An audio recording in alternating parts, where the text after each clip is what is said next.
Long ago, in the heart of Alaoma, a peaceful Igbo village nestled between lush hills and the whispering Udin River, there lived a master craftsman named Okeke. Okeke was famed across the land for his intricate carvings and the enchanting flutes he created.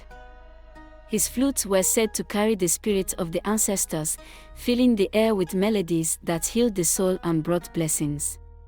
One evening, as the full moon bathed Alaoma in silver light, Okeke had a peculiar dream.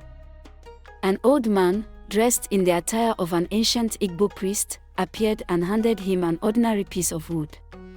"Carve this into a flute," the man said.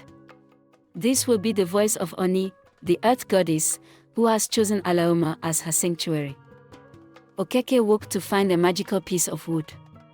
He carved tirelessly, guided by a mysterious force.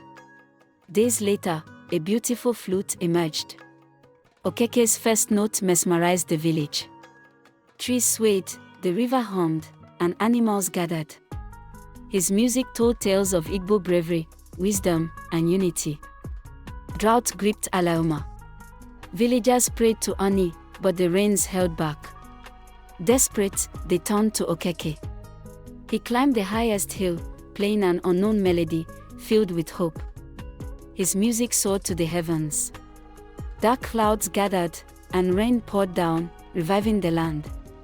The flute was named Ojo. Ojo became a sacred artifact, passed down through generations. It was played at festivals, rituals, and in times of need, forever linking the Igbo people to their heritage and land. To this day, the story is told in Alaoma, a tale of unity, resilience, and the divine blessings of Earth Goddess Oni.